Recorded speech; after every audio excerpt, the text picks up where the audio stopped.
എല്ലാവർക്കും സ്വാഗതം. Babita sit ഔട്ടിലിരുന്ന് mobile നോക്കിക്കൊണ്ടിരിക്കുന്ന സമയത്താട്ടോ Rajeevan അങ്ങോട്ടേക്ക് കയറി വരുന്നത്. അപ്പോൾ രാജീവനെ കാണുമ്പോൾ അവിടെ ഇരുന്നുകൊണ്ട് തന്നെ ഹായ് അങ്കിൾ എന്ന് പറയേ. അപ്പോൾ രാജീവൻ ബബിതയുടെ അടുത്ത് വന്നിട്ട് ചോദിക്കുന്നുണ്ടായിരുന്നു, ഇങ്ങനെയാണോ നിൻ്റെ അമ്മ നിന്നെ എങ്ങനെ പഠിപ്പിച്ചിരിക്കുന്നത്? അതും നിൻ്റെ അങ്കിളായ ഞാൻ ഇങ്ങോട്ട് വരുന്ന സമയത്തൊന്ന് എഴുന്നേറ്റ് നിൽക്കാനുള്ള ഒരു സാമാന്യ മര്യാദയെങ്കിലും കാണിക്കേണ്ടേ? നിൻ്റെ അമ്മ ഇങ്ങനെയൊക്കെയാണോ പഠിപ്പിച്ച് വെച്ചിരിക്കുന്നതെന്ന് ചോദിക്കുമ്പോൾ അതൊക്കെ എന്തിനാ അപ്പോൾ ഞാൻ ചെയ്യുന്നത്? അങ്കിളിന് വല്ല കാര്യം ഉണ്ടായിരിക്കുമല്ലോ അങ്കിൾ ഇങ്ങോട്ട് വന്നത്, അല്ലാതെ എൻ്റെ ആവശ്യത്തിനൊന്നല്ലല്ലോ എന്ന് പറയും കേട്ടോ. ഓ, അങ്ങനെയാണെങ്കിൽ നീ അവിടെ തന്നെ ഇരുന്നോ, നിൻ്റെയൊക്കെ ജീവിതം കോഞ്ഞാട്ടയായി പോവരുത് എന്ന് വിചാരിച്ചിട്ടാണ് ഞാൻ ഒന്ന് വന്നതെന്ന് പറയുന്നുണ്ട് കേട്ടോ. അതല്ലെങ്കിലും എല്ലാവരും കൂടെ കോഞ്ഞാട്ടാക്കി വെച്ചിരിക്കുകയല്ലേ എന്ന് ബബിത പറയുകയും ചെയ്യുന്നുണ്ട് കേട്ടോ. ഭയങ്കര ഒരു ദേഷ്യത്തോടു കൂടിയൊക്കെയാണ് പറയുന്നത്. അപ്പോൾ രാജീവനാണെങ്കിലും അവിടെ നിന്ന് തിരിഞ്ഞു നിന്നിട്ട് വൈജയുടെ അതേ അഹങ്കാരമാണെന്ന് പറഞ്ഞിട്ട് അവിടെ നിന്ന് അങ്ങ് പോകും കേട്ടോ. അപ്പോൾ ബബിതയ്ക്ക് പറഞ്ഞത് അത്രയ്ക്ക് ഇഷ്ടപ്പെട്ടില്ല കേട്ടോ. അവിടെ ഇതിൻ്റെ ഒരു ദേഷ്യത്തിൽ അവിടെ ഇരിക്കുകയും ചെയ്യുന്നുണ്ട്. പിന്നീട് അകത്തേക്ക് ചെല്ലുമ്പോൾ കൃഷ്ണമോൾ അവിടെ സെറ്റിലിരിക്കുന്നുണ്ടായിരുന്നു. അപ്പോൾ കൃഷ്ണമോളെ എന്ന് വിളിച്ചുകൊണ്ട് ചിരിച്ചുകൊണ്ട് ചെല്ലും കേട്ടോ. ഹായ് അങ്കിൾ, ഒരു സർപ്രൈസ് വിസിറ്റ് ആണല്ലോ എന്ന് പറഞ്ഞുകൊണ്ടാണ് കൃഷ്ണമോൾ അങ്ങോട്ടേക്ക് ചെല്ലുന്നത്. അപ്പോൾ രാജീവൻ പറയും, ഇത് സർപ്രൈസ് വിസിറ്റ് ഒന്നല്ല, അത് ഞാൻ സിംഗപ്പൂരിൽ നിന്ന് വർഷത്തിൽ ഒരിക്കൽ വരുമ്പോഴാണ് സർപ്രൈസ് വിസിറ്റ്. ഇതിപ്പോൾ ഇവിടെ തന്നെ ഇങ്ങനെ പോത്തുപോലെ കിടക്കല്ലേ എന്ന് പറയും കേട്ടോ. അപ്പോഴേക്കും അലീന അങ്ങോട്ടേക്ക് വരുന്നുണ്ട്. അപ്പോൾ അലീനയുടെ അടുത്തേക്കും ചിരിച്ചുകൊണ്ട് അങ്ങ് ചെല്ലും കേട്ടോ.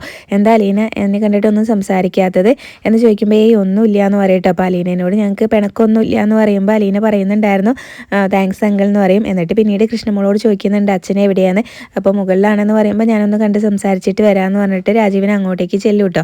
അപ്പോൾ മുകളിൽ ബാലചന്ദ്രനാണെങ്കിലും ലാപ്ടോപ്പിൽ എന്തൊക്കെയോ കാര്യങ്ങൾ നോക്കിക്കൊണ്ടിരിക്കുകയാണ് കേട്ടോ. അപ്പോൾ തിരക്കിലാണോ എന്നൊക്കെ വന്ന് ചോദിക്കും. ഓ, രാജീവനായിരുന്നോ, കയറി വാ എന്ന് പറയൂ കേട്ടോ. അപ്പോൾ അവിടെ ഇരിക്കാനായിട്ട് പറയുന്നുണ്ട്. ബാലേന്ദ്രൻ്റെ അടുത്ത് തന്നെ അവിടെ ഒരു ചെയർ ഉണ്ടായിരുന്നു, അപ്പോൾ അവിടെ ഇരിക്കും കേട്ടോ. അപ്പോൾ തിരക്കിലാണല്ലേ എന്ന് ചോദിക്കുമ്പോൾ കുറച്ച് തിരക്കിലാണെന്ന് പറയുകയും ചെയ്യുന്നുണ്ട്. അപ്പോൾ രാജീവൻ പറയും, ഞാൻ ഇന്നലെയാണ് അറിഞ്ഞത് വൈജ അങ്ങനെ ബാലേന്ദ്രനെ ഡിവോഴ്സ് നോട്ടീസ് അയച്ചത്, അത് ബാലേന്ദ്രൻ ഒപ്പിട്ട് വാങ്ങിയതൊക്കെ ഞാൻ ഇന്നലെയാണ് അറിഞ്ഞതെന്ന് പറയുമ്പോൾ ബാലേന്ദ്രൻ പറയുന്നുണ്ട്, ഓ അറിഞ്ഞല്ലോ എന്ന് പറയൂട്ടെ. എന്നിട്ട് അവിടെ നിന്ന് അങ്ങ് എണീറ്റ് പോയിട്ട് ഡിവോഴ്സ് നോട്ടീസ് അങ്ങ് എടുത്ത് കൊടുക്കുന്നുണ്ട് കേട്ടോ രാജീവൻ്റെ കയ്യിലേക്ക്. രാജീവൻ അത് വാങ്ങിച്ചിട്ട് തുറന്ന് നോക്കുന്നുണ്ട്. എന്നിട്ട് ബാലേന്ദ്രനോട് പറയുന്നുണ്ടായിരുന്നേ, ബാലേന്ദ്രൻ്റെ തീരുമാനം എന്താ എന്നിങ്ങനെ ചോദിക്കുന്നുണ്ട് കേട്ടോ. അപ്പോൾ പ്രൊസീഡ് ചെയ്യാം എന്നാണ് ബാലേന്ദ്രനും പറയുന്നത്. അപ്പോൾ വേണ്ടാന്നേ, വൈജയ്ക്ക് വട്ടാണ്, അതുകൊണ്ടാണ് അവൾ ഇങ്ങനെ ഒരു നോട്ടീസ് അയച്ചത്. ബാലേന്ദ്രൻ അത് കാര്യമായിട്ട് എടുക്കേണ്ട, അതങ്ങ് ഇഗ്നോർ ചെയ്ത് വിട്ടേക്കെന്നാണ് കേട്ടോ പറയുന്നത്. അപ്പോൾ ബാലേന്ദ്രൻ പിന്നീട് രാജീവനും പറയുന്നുണ്ടായിരുന്നു, നമ്മളെന്തിനാ വെറുതെ അതിൻ്റെ പിറകെ പോകുന്നത് എന്നൊക്കെയാണ് കേട്ടോ ഇങ്ങനെ രാജീവൻ സംസാരിക്കുന്നത്. അപ്പോൾ ബാലേന്ദ്രൻ പറയുന്നുണ്ടായിരുന്നു, എനിക്ക് കേസ് വേണം, ഞാനും ഫാമിലി കോർട്ടിലെ ഒരു വക്കീലുമായിട്ട് സംസാരിച്ചിരുന്നു എന്ന് പറയുന്നുണ്ട് കേട്ടോ. അപ്പോൾ കേസ് വേണം, കേസിൻ്റെ വഴിക്ക് പോകട്ടെ എന്നാണ് പറയുന്നത്. അപ്പോൾ രാജീവൻ ഇങ്ങനെ ചോദിക്കുന്നുണ്ടായിരുന്നു, എന്തിനാ വെറുതെ നമ്മളിങ്ങനെ പല്ലിയുടെ കുത്തി മണപ്പിക്കുന്നത് എന്ന് ചോദിക്കുന്നുണ്ട് കേട്ടോ. അപ്പോൾ അതുപോലെ തന്നെ ബാലേന്ദ്രൻ പറയുന്നുണ്ടായിരുന്നു, അവളിങ്ങനെ കേസ് നടക്കട്ടെ എന്ന് ഞാനിങ്ങനെ എല്ലാ സാക്ഷികളും അതുപോലെ തന്നെ എല്ലാം ഞാൻ ഇങ്ങനെ തെളിവ് നിരത്തും എന്ന് പറയുന്നുണ്ട് കേട്ടോ. ബാലേന്ദ്രനാണെങ്കിലും ഒരു മനുഷ്യനെ ഇങ്ങനെ വസ്ത്രം കൊണ്ട് മാത്രമല്ല ഇങ്ങനെ നഗ്നത മറയ്ക്കുന്നത്, വേറെയും ചില കാര്യങ്ങളുണ്ട്, അഭിമാനവും എല്ലാം ഉണ്ട്. അപ്പോൾ അതെന്തായാലും ഞാൻ കോടതിയിൽ വെച്ച് അവൾക്ക് തൊലി ഉരിച്ച് കാണിച്ചു കൊടുക്കാം എന്നൊക്കെ ബാലേന്ദ്രൻ പറയുകയാണ് കേട്ടോ. അപ്പോൾ എന്ത് പറഞ്ഞിട്ടും കാര്യമില്ല എന്നൊക്കെ മനസ്സിലായി. ബാലേന്ദ്രൻ പറയുന്നുണ്ടായിരുന്നു, മറുവശത്ത് ഒരു സ്റ്റാൻലി ജോസഫ് ഉണ്ട്, അയാൾ ജീവിച്ചിരിപ്പുണ്ടോ ഇല്ലയോ എന്നൊന്നും എനിക്കറിയില്ല, അയാൾ ജീവിച്ചിരിപ്പുണ്ടെങ്കിൽ അയാളെ ഞാൻ വിളിച്ചു വരുത്തും, എല്ലാ സാക്ഷികളെ അതുപോലെ തന്നെ എല്ലാ തെളിവുകളും ഞാൻ നിരത്തും എന്ന് പറയുന്നുണ്ട് കേട്ടോ. അതുപോലെ തന്നെ വൈജയനെ തൊലിയുരിച്ച് കോടതിയിൽ നിർത്തും എന്ന് പറയുന്ന സമയത്ത് ഞങ്ങൾക്ക് ആർക്കും അത് കാണാൻ താല്പര്യമില്ല എന്ന് രാജീവൻ പറയുന്നുണ്ട് കേട്ടോ. ഞങ്ങൾക്ക് ആർക്കും കാണണ്ടെന്ന് പറയും. അപ്പോൾ ബാലേന്ദ്രൻ പറയുന്നുണ്ടായിരുന്നു, നിങ്ങളെ 3 ആങ്ങളമാരെ ഞാൻ വിളിച്ചു വരുത്തും, നിങ്ങളും കൂടെ അത് കാണണമെന്ന് പറയുന്നുണ്ട് കേട്ടോ. അപ്പോൾ എന്തായാലും കേസ് മുന്നോട്ട് പോട്ടെ തന്നെയാണ് ബാലേന്ദ്രൻ പറയുന്നത്. അപ്പോൾ രാജീവൻ പറയും, കേസ് മുന്നോട്ട് പോയിട്ടുണ്ടെങ്കിൽ ഇങ്ങനെ ഞങ്ങൾക്കൊന്നും നഷ്ടപ്പെടാനില്ല, ബാലേന്ദ്രൻ തന്നെയാണ് നഷ്ടപ്പെടാനുള്ളത് എന്നിങ്ങനെ പറയൂട്ടോ രാജീവൻ. അപ്പോൾ ബാലേന്ദ്രൻ പറയുന്നുണ്ടായിരുന്നു, എനിക്കൊന്നും നഷ്ടപ്പെടാനില്ല, ഈ കഥകളൊക്കെ അറിഞ്ഞു കഴിയുമ്പോൾ എൻ്റെ മക്കളെല്ലാവരും എൻ്റെ അടുത്തേക്ക് വരും, നിങ്ങളുടെ പെങ്ങൾക്ക് തന്നെയായിരിക്കും എല്ലാം നഷ്ടപ്പെടാൻ പോകുന്നതെന്ന് പറയൂട്ടോ. കേസ് നടക്കട്ടെ എന്ന് പറയുമ്പോൾ എന്തിനാ ഇത്രയും ഒന്നിങ്ങനെ താഴ്ന്നു കൊടുത്തൂടെ എന്നുള്ള രീതിയിൽ രാജീവൻ സംസാരിക്കുമ്പോൾ ബാലേന്ദ്രൻ ക്ഷമിച്ചു കൊടുത്തു എന്നൊക്കെയാണ് കേട്ടോ ചോദിക്കുന്നത് രാജീവൻ. അപ്പോൾ ക്ഷമിക്കാനോ, അതെന്തായാലും നമുക്ക് ഈ കാര്യം സംസാരിക്കേണ്ട, വേറെ എന്തെങ്കിലും വിഷയം സംസാരിക്കാമെന്ന് പറയൂ കേട്ടോ ബാലേന്ദ്രൻ. എന്നിട്ട് രാജീവനോട് ചോദിക്കുന്നുണ്ടായിരുന്നു, ഇനി ഇങ്ങനെ രാജീവൻ എന്നാ സിംഗപ്പൂരിലേക്ക് തിരിച്ചു പോകുന്നത്, അതോ ഇനി പോണില്ലേ എന്നൊക്കെ ചോദിക്കൂ കേട്ടോ. അപ്പോൾ രാജീവന് വേറെ ഒന്നും സംസാരിക്കാനില്ലാത്തതുകൊണ്ട് മിണ്ടാതെ നിൽക്കുകയാണ് കേട്ടോ. പിന്നീട് രാവിലെ കൊല്ലപ്പള്ളിയാണ് കാണിക്കുന്നത്. രാജീവനും ശിവനും പത്രം വായിച്ചുകൊണ്ടിരിക്കുമ്പോൾ കമല ചായയൊക്കെ കൊണ്ട് കൊടുത്തിട്ട് ശിവനോട് ചോദിക്കുന്നുണ്ടായിരുന്നു, നിങ്ങളെ ഇവിടെ എങ്ങനെ ഇരുന്നിട്ടുണ്ടെങ്കിൽ എന്തെങ്കിലും കാര്യം നടക്കുമോ, നമുക്ക് കാണാനുള്ളവരെയൊക്കെ രാവിലെ തന്നെ നേരത്തെ പോയി കാണണം എന്ന് പറയൂ കേട്ടോ. അപ്പോൾ ശിവൻ പറയുന്നുണ്ടായിരുന്നു ഒന്ന് നേരം വെളുത്തോട്ടെ എന്ന്. അപ്പോൾ കമല പറയും നിങ്ങൾക്ക് നേരം വെളുക്കുമ്പോഴേക്കും ഇങ്ങനെ നമുക്ക് കാണേണ്ടവരൊക്കെ അവരുടെ വഴിക്ക് പോയിട്ടുണ്ടാവും എന്നാട്ടോ പറയുന്നത്. അപ്പോൾ രാജീവൻ പറയുന്നുണ്ടായിരുന്നു ഇതിനോടകം കാണേണ്ടവരെയൊക്കെ കണ്ടില്ലേ, ഇനിയിപ്പോൾ ആരെ കാണാൻ പോകുന്ന കാര്യമാണ് കമലേട്ടത്തി പറയുന്നത്, എല്ലാവരെയും കണ്ടിട്ട് ഒന്നും നടന്നില്ലല്ലോ എന്നിങ്ങനെ രാജീവൻ പറയുമ്പോൾ അത് നിങ്ങളെ കൊള്ളാത്തതുകൊണ്ടാണ് എന്ന് പറയും കേട്ടോ. നിങ്ങളെ കൊണ്ട് ഒന്നിനും കൊള്ളില്ലാത്തതുകൊണ്ടാണ് എന്നാണ് പറയുന്നത് കമല രാജീവനോട്. എന്നാൽ പിന്നെ കമലേട്ടത്തിക്ക് അങ്ങ് ഇറങ്ങിക്കൂടായിരുന്നോ, ഞങ്ങളൊന്നിനും കൊള്ളില്ലെങ്കിൽ ഇന്നത്തെ കാലത്ത് സ്ത്രീകളൊക്കെ മുന്നോട്ട് ഇറങ്ങിയാലേ എന്തെങ്കിലുമൊക്കെ നടക്കുള്ളൂ എന്നും രാജീവൻ പറയുന്നുണ്ട് കേട്ടോ. അപ്പോൾ കമല പറയും എനിക്കത് അറിയാമായിരുന്നെങ്കിൽ ഞാൻ ഇറങ്ങുമായിരുന്നല്ലോ, എനിക്കത് അറിയാത്തതുകൊണ്ടല്ലേ നിങ്ങളോടൊക്കെ ഇങ്ങനെ പറയുന്നത്, നിങ്ങൾക്ക് വേണ്ട ബാക്ക് സപ്പോർട്ടൊക്കെ ഞാൻ നിങ്ങൾ തരുന്നത് എന്ന് പറയൂ കേട്ടോ. എനിക്ക് ഇത്രയൊക്കെ അറിയാവുള്ളൂ എന്നും പറയുന്നുണ്ടായിരുന്നേ, നിങ്ങൾക്കൊരു ബലം തരാനാണ് എനിക്ക് പറ്റുള്ളൂ എന്ന് പറയുമ്പോൾ ശിവൻ പറയുന്നുണ്ടായിരുന്നു ഞങ്ങൾക്കിപ്പോൾ ഉള്ള ബലം മതി, കൂടുതൽ ബലമൊന്നും വേണ്ട എന്ന് പറഞ്ഞ് കളിയാക്കുകയും ചെയ്യുന്നുണ്ട്. അപ്പോൾ കമല ചോദിക്കുന്നുണ്ട് ആ എസ് പിനെ കാണാൻ പോവാന്ന് പറഞ്ഞിട്ട് എന്തായി എന്ന് ചോദിക്കുക.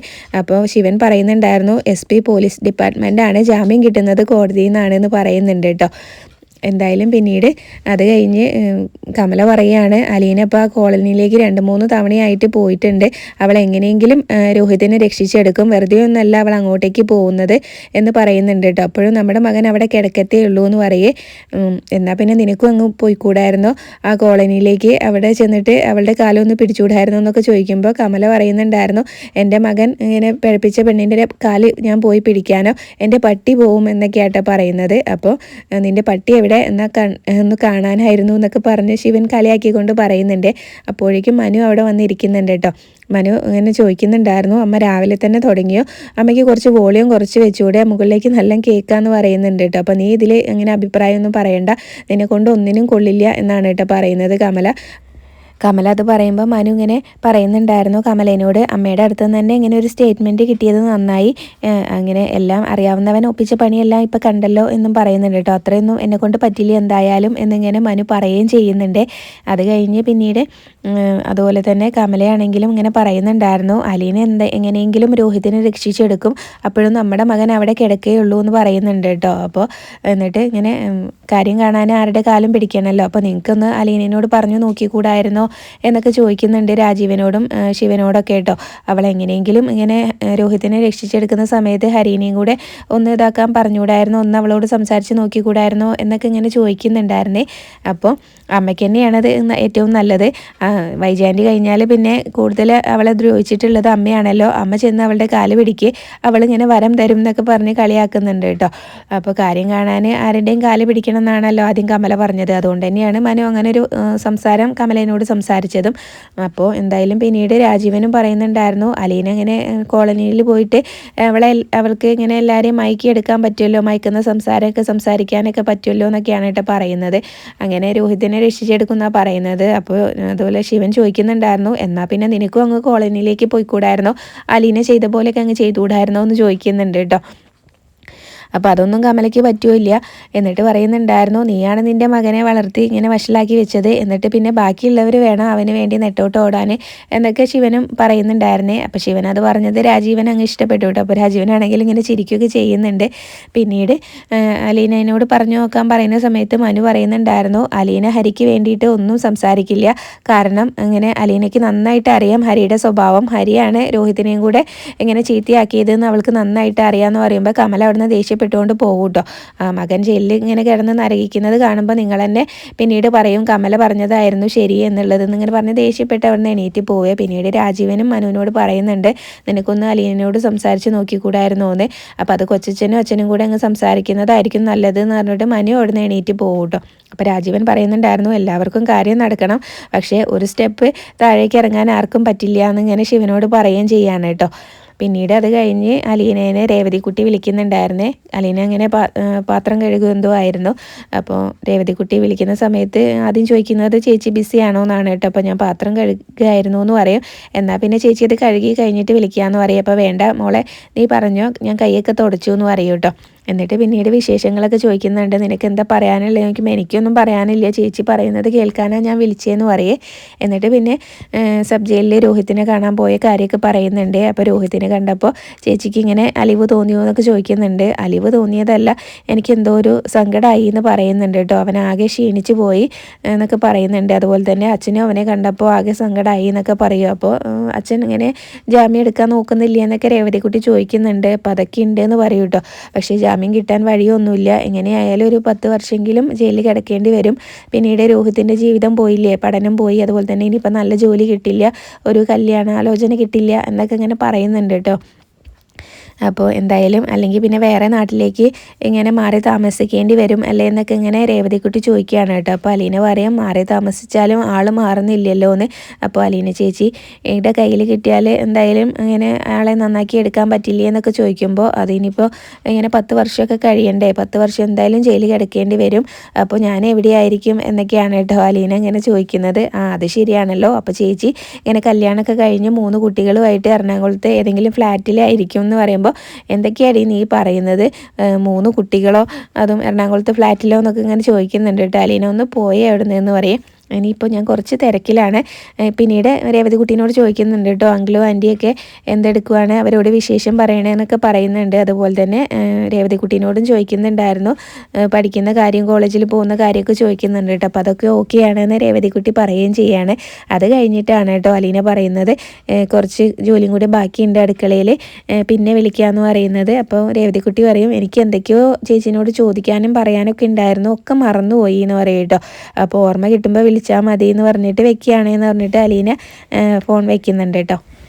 രേവതിക്കുട്ടി അലീനയോട് ചോദിക്കുന്നുണ്ടായിരുന്നു കേട്ടോ, രോഹിത് ചേച്ചിനോട് എന്തെങ്കിലും സംസാരിച്ചോന്ന്. അപ്പോൾ എന്നോട് സംസാരിച്ചില്ല, ഒരു തവണ എന്നെ ഒന്ന് നോക്കി, അത് മാത്രമേ ചെയ്തുള്ളൂ എന്ന് പറയും. പിന്നീട് രോഹിത്തിന് ജാമ്യം വേണ്ടാന്ന് പറഞ്ഞ കാര്യമൊക്കെ അലീന പറയുന്നുണ്ടായിരുന്നു കേട്ടോ രേവതിക്കുട്ടീനോട്. അത് കഴിഞ്ഞ് പിന്നീട് ബാലേന്ദ്രൻ രാവിലെ തന്നെ എവിടേക്കോ പോകാൻ റെഡി ആവുകയാണ്. അപ്പോൾ അലീന അങ്ങോട്ടേക്ക് വന്നിട്ട് ചോദിക്കുന്നുണ്ട് അച്ഛൻ ഇന്ന് പുറത്ത് പോകുന്നുണ്ടോയെന്ന്. അപ്പോൾ പോകുന്നുണ്ട് എന്ന് പറയും കേട്ടോ. അപ്പോൾ അലീനയും പുറത്ത് പോകാനുള്ള വേഷത്തിലാണ്. അപ്പോൾ ബാലേന്ദ്രൻ ചോദിക്കുന്നുണ്ട് നീ എവിടേക്കാണ് പോകുന്നതെന്ന് ചോദിക്കുന്നുണ്ട് കേട്ടോ. അപ്പോൾ ശരണ്യയുടെ വീട്ടിലേക്കാണെന്ന് പറയുമ്പോൾ നമുക്കതിൻ്റെ ആവശ്യമുണ്ടോ, നിനക്ക് ഒന്നുമില്ലെങ്കിൽ ഒരു നിലയും വിലയും ഇല്ലേ മോളെ എന്ന് ചോദിക്കും കേട്ടോ. അപ്പോൾ അലീന പറയുന്നുണ്ട് അവിടേക്ക് പോയതുകൊണ്ട് എൻ്റെ വില കുറഞ്ഞു പോയതായിട്ട് എനിക്ക് തോന്നിയിട്ടില്ല അച്ഛാന്ന് പറയും. ബാലേന്ദ്രൻ അലീനോട് ചോദിക്കുന്നുണ്ട് നിനക്ക് അവിടെ പോയിട്ട് എന്താ ആവശ്യമുള്ളതെന്ന് ചോദിക്കുന്നുണ്ട് കേട്ടോ. അപ്പോൾ എനിക്കൊന്നും ആവശ്യം ഉണ്ടായിട്ടല്ല, അവൾക്ക് എൻ്റെ ആവശ്യം ഉണ്ട് എന്ന് അറിഞ്ഞതുകൊണ്ടാണ് ഞാൻ അങ്ങോട്ടേക്ക് പോകുന്നതെന്ന് പറയുമ്പോൾ നിന്നോട് അങ്ങോട്ടേക്ക് ചെല്ലണം എന്ന് അവൾ പറഞ്ഞോ എന്ന് ചോദിക്കും കേട്ടോ. അപ്പോൾ അലീന പറയുന്നുണ്ടായിരുന്നു അവൾ അങ്ങനെയൊന്നും പറഞ്ഞില്ല, പക്ഷേ അവൾക്ക് എൻ്റെ താങ്ങ് ആവശ്യമാണെന്ന് എനിക്ക് അറിയാലോ, ഇന്നൊരു തവണ കൂടെ ഞാൻ അങ്ങോട്ടേക്ക് പോയിക്കോട്ടെ എന്ന് പറയൂ കേട്ടോ. അപ്പോൾ അതുപോലെ തന്നെ അവളിങ്ങനെ പഴയ പോലെ എല്ലാവരോടും തൻ്റെ അടുത്തോടുകൂടി സംസാരിക്കുകയൊക്കെ ചെയ്യണം എന്ന് പറയുമ്പോൾ എന്നിട്ട് വേണം എൻ്റെ മകനെതിരെ അവൾ കോടതിയിൽ നിന്ന് ഇങ്ങനെ തൻ്റെ അടുത്തോട് മൊഴി കൊടുക്കാൻ എന്നൊക്കെ ഇങ്ങനെ ബാലേന്ദ്രൻ ഇങ്ങനെ ഒരു സങ്കടത്തോടു കൂടി പറയുന്ന സമയത്ത് അലീന തിരിച്ച് ബാലേന്ദ്രനോട് ചോദിക്കുന്നുണ്ടായിരുന്നു ബബിതയ്ക്കോ കൃഷ്ണമോൾക്കോ ആണ് ഇങ്ങനെ ഒരു അവസ്ഥ വന്നതെന്നുണ്ടെങ്കിൽ അവരും കോടതിയിൽ പോയി ഇങ്ങനെ മൊഴി കൊടുക്കണ്ടേ എന്ന് ചോദിക്കും കേട്ടോ. പിന്നീട് ബാലേന്ദ്രൻ ഒന്നും പറയുന്നില്ല, നിൻ്റെ ഇഷ്ടം പോലെ ചെയ്യുമെന്ന് പറയും കേട്ടോ. അപ്പോൾ ഞാനിങ്ങനെ ഇറങ്ങുകയാണ്, നിന്നെ ഇങ്ങനെ ബസ് സ്റ്റോപ്പിൽ ഇങ്ങനെ ഡ്രോപ്പ് ചെയ്യാമെന്നും പറയുന്നുണ്ട് കേട്ടോ. അപ്പോൾ അലീന താഴെ നിൽക്കാമെന്ന് പറഞ്ഞിട്ട് അവിടെ നിന്ന് പോവും. പിന്നീട് അവർ രണ്ടുപേരും കൂടെ പോകാൻ ഇറങ്ങുക കേട്ടോ. അപ്പോൾ കൃഷ്ണമോൾ വന്നിട്ട് ചോദിക്കുന്നുണ്ട് ചേച്ചി ഫോൺ എടുത്തോന്ന്. അപ്പോൾ നോക്കിയിട്ട് ഫോണൊക്കെ എടുത്തിട്ടുണ്ട് എന്ന് പറയും. അപ്പോൾ അവിടെ ചെന്നിട്ട് പെട്ടെന്ന് ഇങ്ങോട്ട് വരണേ, അല്ലെങ്കിൽ ഇവിടെ ഉള്ളവർക്കാണ് ടെൻഷൻ എന്ന് പറയുമ്പോൾ കൃഷ്ണമോളോട് അലീന പറയുന്നുണ്ടായിരുന്നു പോയി ഇങ്ങനെ ഇരുന്ന് പഠിക്കാൻ നോക്ക്, ഒരുപാട് ക്ലാസ് മിസ്സായതല്ലേ എന്നൊക്കെ പറഞ്ഞ് യാത്ര പറഞ്ഞ് പോവുകയാണ് കേട്ടോ. അപ്പോൾ കൃഷ്ണമോളാണെങ്കിലും അവർ പോകുന്നതും നോക്കി നിൽക്കുന്നതും കാണിച്ചുകൊണ്ടാണ് ഇന്നത്തെ എപ്പിസോഡ് അവസാനിച്ചത്. റിവ്യൂ ഇഷ്ടപ്പെട്ടെങ്കിൽ ചാനൽ ഒന്ന് സബ്സ്ക്രൈബ് ചെയ്ത് സപ്പോർട്ട് ചെയ്യണേ. താങ്ക്